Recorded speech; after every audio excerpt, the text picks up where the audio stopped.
ఓం శ్రీ సాయినాథాయ నమః.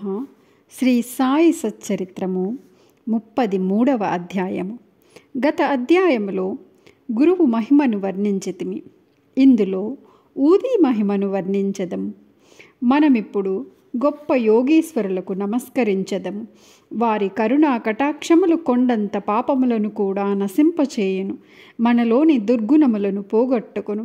వారి సామాన్యపు పలుకులే మనకు నీతులు బోధించును, అమృతానందమును ప్రసాదించును. ఇది నాది, అది నీది అను భేదభావము వారి మనస్సులయందు పుట్టదు. వారి రుణమును ఈ జన్మయందు కానీ వచ్చే పెక్కు జన్మలయందు కానీ మనము తీర్చుకొనలేము. ఊది మహిమ. బాబా అందరి వద్ద నుంచి దక్షిణను తీసుకొనుచుండునని అందరికీ తెలిసిన విషయమే. ఈ విధముగా వసూలు చేసిన మొత్తములో ఎక్కువ భాగము దానము చేసి మిగతా దానితో వంట చెరుకును కొనుచుండెను. ఈ కట్టెలను బాబా దునిలో వేయుచుండెను. దానిని నిత్యము మంట పెట్టుచుండెను. అది ఇప్పటికీ అటులే మండుచున్నది. అందులోని బూడిదనే ఊది అనుచున్నాము. బాబా దానిని భక్తులకు తమ తమ ఇండ్లకు తిరిగి పోవునప్పుడు పంచిపెట్టేవారు. ఊది వలన బాబా ఏమి బోధించ ఉద్దేశించెను? ప్రపంచంలో కనిపించు వస్తువులన్నీ బూడిద వలె అశాశ్వతములు. పంచభూతముల చేత చేయబడిన మన శరీరములన్నీ సౌఖ్యములను అనుభవించిన పిమ్మట పతనమైపోయి బూడిద అగును. ఈ సంగతి జ్ఞప్తికి తెచ్చుటకై బాబా భక్తులకు ఊదీ ప్రసాదమును పంచిపెట్టెను. ఈ ఊదీ వలనే బ్రహ్మము నిత్యమనియు, ఈ జగత్తు అశాశ్వతమనియు, ప్రపంచములో గల బంధువులు కొడుకులు కానీ, తండ్రి కానీ, తల్లి కానీ మనవారు కారని బాబా బోధించెను. ఈ ప్రపంచములోనికి మనము ఒంటరిగా వచ్చితిమి, ఒంటరిగానే పోయెదము. ఊది అనేక విధముల శారీరక మానసిక రోగములను బాగు చేయుచుండెను. భక్తుల చెవులలో బాబా ఊది ద్వారా, దక్షిణ ద్వారా నిత్యానిత్యములకు గల తారతమ్యము, అనిత్యమైన దాని యందు అభిమాన రాహిత్యము గంట మ్రోతవలే వినిపించుచుండెను. మొదటిది ఊది వివేకము, రెండవది దక్షిణ వైరాగ్యమును బోధించుచుండెను. ఈ రెండును కలిగియున్న కానీ సంసారమనే సాగరమును దాటలేము. అందుచేత బాబా అడిగి దక్షిణ తీసుకొనుచుండెను.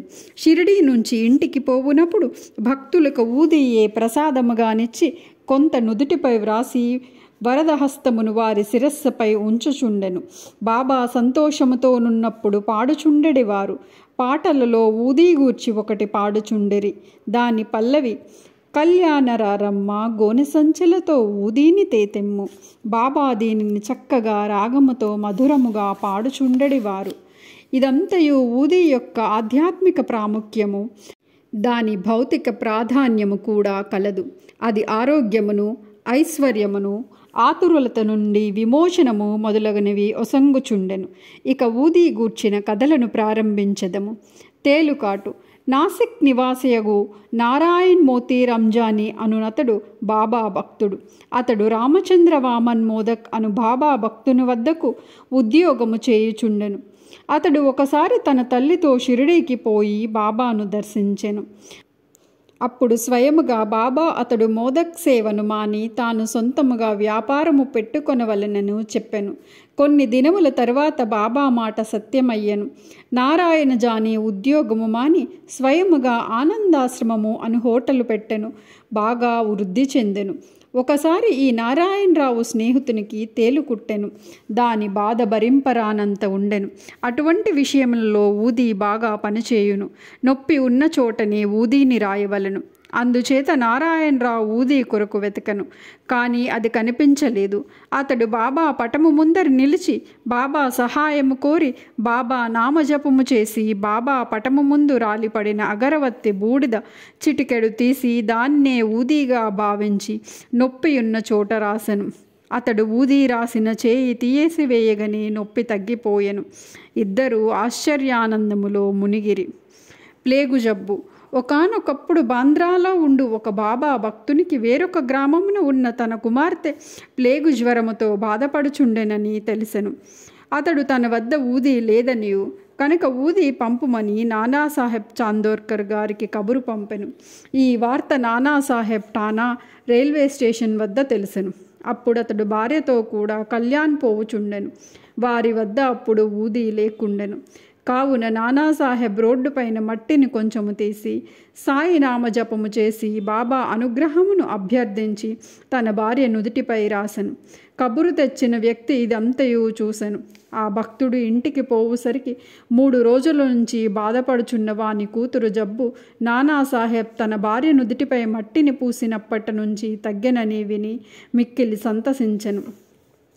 జామ్నేరు లీల 1904-1905 సంవత్సరమున నానాసాహెబ్ చాందోర్కర్ జామ్నేర్లో మమల్తదారుగా ఉండెను.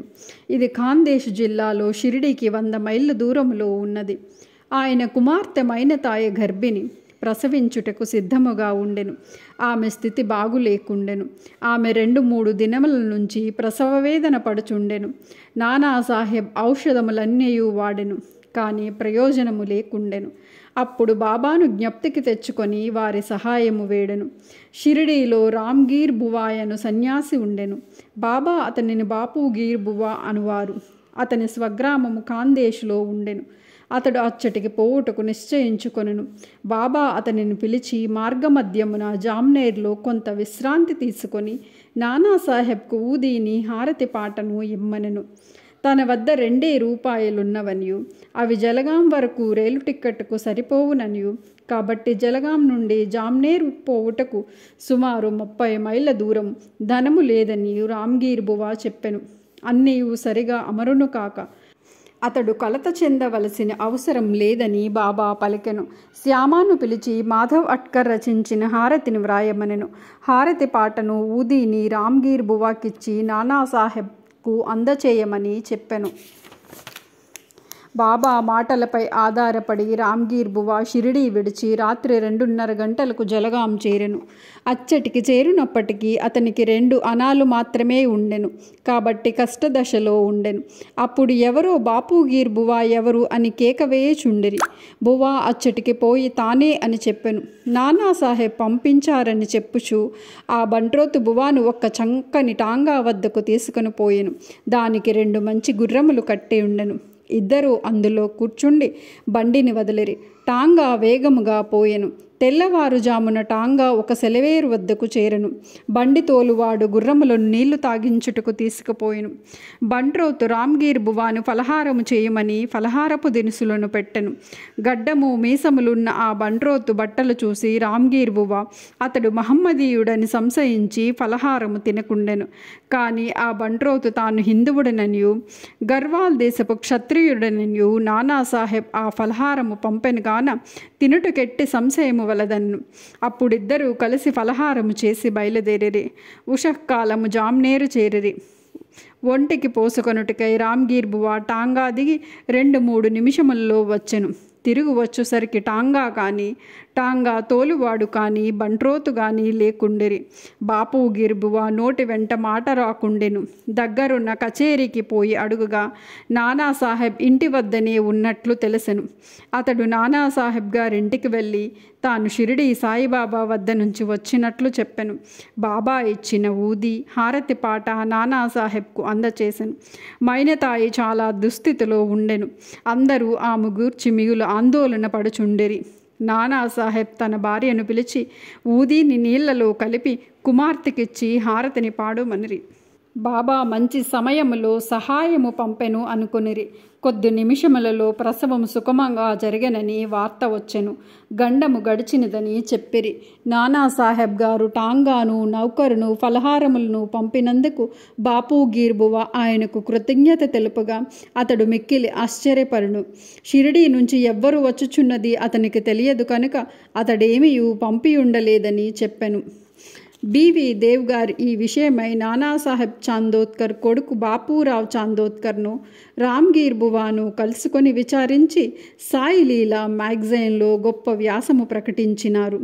బివి నరసింహస్వామి గారు మైనతాయి బాపూరావ్ చాందోర్కర్ రామ్గీర్ బువాల వాంగ్మూలమును సేకరించి భక్తుల అనుభవములు అను గ్రంథములోనూ ప్రకటించినారు. నారాయణరావు జబ్బు. భక్త నారాయణరావుకు బాబాను 2 సార్లు దర్శనము చేయు భాగ్యము కలిగెను. బాబా సమాధి చెందిన 3 ఏండ్లకు షిరిడీకి పోవలని అనుకొను. కానీ పోలేకపోయెను. బాబా సమాధి చెందిన 1 సంవత్సరములో అతడు జబ్బుపడి మిగులు బాధపడుచుండెను. సాధారణ చికిత్స వలన ప్రయోజనము కలుగలేదు. కావున రాత్రింబవళ్ళు బాబాను ధ్యానించెను. ఒకనాడు స్వప్నములో ఒక దృశ్యము చూసెను. అందు బాబా అతనిని ఓదార్చి ఇట్లనెను, ఆందోళన పడవద్దు, రేపటి నుంచి బాగగును, వారం రోజులలో నడవగలవు. స్వప్నములో చెప్పిన రీతిగా రోగము వారములో కుదిరినది. ఇచ్చట మనం ఆలోచించవలసిన విషయమిది. శరీరమున్నన్నాళ్ళు బాబా బ్రతికియుండిరా? శరీరం పోయినది కాని చనిపోయినారా? లేదు, ఎల్లప్పుడూ జీవించియే ఉన్నారు. వారు జనన మరణములకు అతీతులు. ఎవరైతే బాబాను ఒకసారి హృదయపూర్వకముగా ప్రేమించెదరో వారు ఎక్కడున్నప్పటికీ ఎట్టి సమయమందు కానీ బాబా నుంచి తగిన జవాబును పొందెదరు. వారెల్లప్పుడూ మన ప్రక్కనే యుందురు. ఏ రూపములోనో భక్తులకు దర్శనమిచ్చి వాని కోరికలను నెరవేర్చెదరు. బాలా బోవసుతార్. బొంబాయిలో ఉండు ప్రముఖ సంకీర్తనాకరుడు బాలా బోసుతార్ ఒకసారి షిరిడీకి వచ్చెను. అతడు గొప్ప భక్తుడు. ఎల్లప్పుడూ అతడు భగవద్ధ్యానము భజనయందే తత్పరుడై ఉండేవాడు. అందుచేత జనులు వారిని నవయుగ తుకారాం అని పిలిచేవారు. వారు బాబాకు నమస్కరించగా, బాబా, నేనితని 4 సంవత్సరముల నుండి ఎరుగదును అనిరి. తాను మొదటిసారిగా ఇప్పుడే షిరిడీకి వచ్చిన వాడగుటచే బాలాబువా ఇదెట్లు సంభవం అనుకున్నాను. కానీ తీవ్రంగా ఆలోచించగా బొంబాయిలో 4 సంవత్సరముల క్రింద బాబా ఫోటోకు నమస్కరించినట్లు జ్ఞప్తికి వచ్చెను. అతడు బాబా మాటల ప్రాముఖ్యమును గ్రహించెను. తనలో తానిట్లనుకొను, యోగులెంతటి సర్వజ్ఞులు, సర్వాంతర్యాములు, తమ భక్తులు యందు వారికెంత ప్రేమ. నేను వారి ఫోటోను చూచుట వారిని స్వయంగా చూచిన దానితో సమానమని నాకు బోధించిరి అనుకొనెను. అప్పాసాహెబ్ కులకర్ణి. 1917వ సంవత్సరమున అప్పాసాహెబ్ కులకర్ణి వంతు వచ్చెను. అతడు ఠానాకు బదిలీ అయ్యెను. బాలాసాహెబ్ భాటే అతనికి బాబా ఫోటో ఇచ్చి ఉండెను. అతడు దానిని జాగ్రత్తగా పూజించుచుండెను. పువ్వులు, చందనము, నైవేద్యము బాబాకు సమర్పించుచు బాబాను చూడవలనన మిక్కిలి కాక్షించుచుండెను. ఈ సందర్భమున బాబా పటమును మనఃపూర్వకముగా చూసినచో బాబాను ప్రత్యక్షముగా చూసిన దానికంటే సమానమే అని చెప్పవచ్చును. కులకర్ణి టానాలో ఉండగా భివండి పర్యటనకు పోవలసి వచ్చెను. 1 వారం రోజుల లోపల తిరిగి వచ్చుటకు అవకాశం లేకుండెను. అతడు లేనప్పుడు 3వ రోజున ఈ దిగు ఆశ్చర్యకరమైన సంగతి జరిగెను. మధ్యాహ్నము 12 గంటలకు ఒక ఫకీరు అప్పా కులకర్ణి ఇంటికి వచ్చెను. వారి ముఖలక్షణములు సాయిబాబా ముఖలక్షణములతో సరిపోయెను. కులకర్ణి గారి భార్య బిడ్డలు వారి షిరిడీ సాయిబాబా గారా అని అడిగిరి. వారిట్లు నుడివిరి, లేదు, నేను భగవంతుడి సేవకుడుని, వారి ఆజ్ఞానుసారము మీ యోగక్షేమములు కనుగొనుటకు వచ్చి తిని అనుచు దక్షిణ అడిగెను. ఆమె 1 రూపాయి ఇచ్చెను.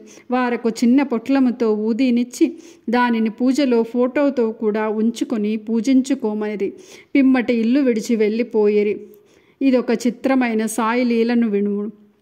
భివండిలో తన గుర్రము జబ్బుపడగా అప్పాసాహెబ్ తన పర్యటనను మానుకోవలసి వచ్చెను. ఆనాటి సాయంకాలమే అతడు తిరిగి ఇల్లు చేరెను.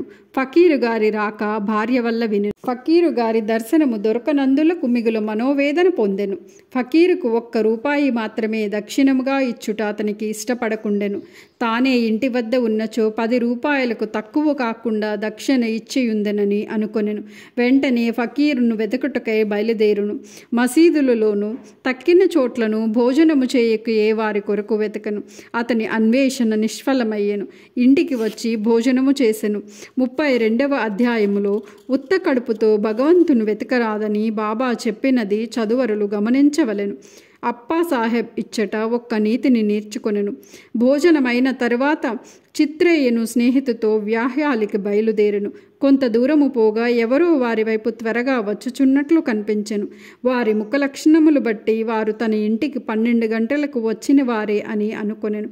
వెంటనే ఫకీరు చేయి చాచి దక్షిణ అడిగెను. అప్పాసాహెబ్ 1 రూపాయినిచ్చెను. వారు తిరిగి అడుగగా ఇంకను 2 రూపాయలిచ్చెను. అప్పటికి అతడు సంతృష్టి చెందలేదు. అప్పాసాహెబ్ చిత్రే వద్ద నుంచి 3 రూపాయలు తీసుకొని ఫకీరుకిచ్చెను. వారింకనూ దక్షిణ కావలను అనిరి. అప్పాసాహెబ్ వారిని ఇంటికి రావలసినదిగా వేడుకొనెను. అందరూ ఇల్లు చేరిరి. అప్పాసాహెబ్ వారికి 3 రూపాయలిచ్చెను. మొత్తము 9 రూపాయలు ముట్టెను. అప్పటికి సంతృష్టి చెందక ఫకీరు ఇంకనూ దక్షిణ ఇమ్మెను. అప్పాసాహెబ్ తన వద్ద 10 రూపాయల నోటు కలదన్ను. ఫకీరు దానిని పుచ్చుకొని 9 రూపాయలు తిరిగి ఇచ్చివేసి అక్కడి నుంచి వెడలెను. అప్పాసాహెబ్ 10 రూపాయలు ఇచ్చదనను అనుక ఆ మొత్తము తీసుకొని పవిత్రపరచిన పిమ్మట 9 రూపాయలను ఇచ్చివేసెను. 9 సంఖ్య చాలా ముఖ్యమైనది. అది నవవిధ భక్తులను తెలియచేయును. అప్పాసాహెబ్ ఊదీ పొట్లము విప్పి చూసెను. అందులో పువ్వుల రెక్కలు అక్షతలుండెను. కొంతకాలము పిమ్మట బాబాను షిరిడీలో దర్శించినప్పుడు వారి వెంట్రుక ఒకటి చిక్కెను. అతడు ఊదీ పొట్లమును వెంట్రుకను ఒక తాయెత్తులో పెట్టి తన దండపై కట్టుకొనెను. అప్పాసాహెబ్ ఊదీ ప్రభావమును గ్రహించెను. అతడు మిక్కిలి తెలివైన వాడప్పటికీ నెలకు 40 రూపాయలు మాత్రమే జీతము దొరకుచుండెను. బాబా ఫోటోను ఊదీని పొందిన తర్వాత 40 రూపాయలకు ఎన్నో రెట్లు ఆదాయము వచ్చెను. మంచి పలుకుబడియు అధికారమును లభించెను. ఈ లౌకికమైన కానుకలేగాక దైవభక్తి కూడా వృద్ధి అగుచుండెను. కావున బాబా ఊదీ పొందు భాగ్యము కలవారు స్నానము చేసిన పిమ్మట ఊదీని నుదుట రాసుకొని కొంచెము నీటిలో కలిపి బాబా పవిత్రమైన తీర్థముగా భావించి పుచ్చుకొనవలెను. హరిభావ్ కర్ణిక్. ఠానా జిల్లా దహను గ్రామము నుండి హరిభావ్ కర్ణిక్ అన్నతడు 1917వ సంవత్సరమున గురు పౌర్ణమి నాడు షిరిడీకి వచ్చి బాబాను తగిన లాంఛనములతో పూజించెను. వస్త్రములు దక్షిణ సమర్పించెను. శ్యామ ద్వారా బాబా సెలవు పొంది మసీదు మెట్లు దిగెను. అప్పుడే ఇంకొక రూపాయి బాబాకు దక్షిణ ఇవ్వవలనని తోచి మసీదు మరల ఎక్కుచుండగా బాబా సెలవు పొందిన పిమ్మట తిరిగి వెనుకకు రారాదని విని ఇంటికి బయలుదేరు. మార్గమధ్యమున నాసిక్లో కాలారామున్ మందిరము ప్రవేశించి దర్శనము చేసుకొని వెలుపలికి వచ్చుచుండగా నరసింగ్ మహారాజ్ అను యోగి తన శిష్యులను విడిచి లోపల నుండి బయటకు వచ్చి హరిభావ్ ముంజేతిని పట్టుకొని నా రూపాయి నాకిమ్ము అనెను.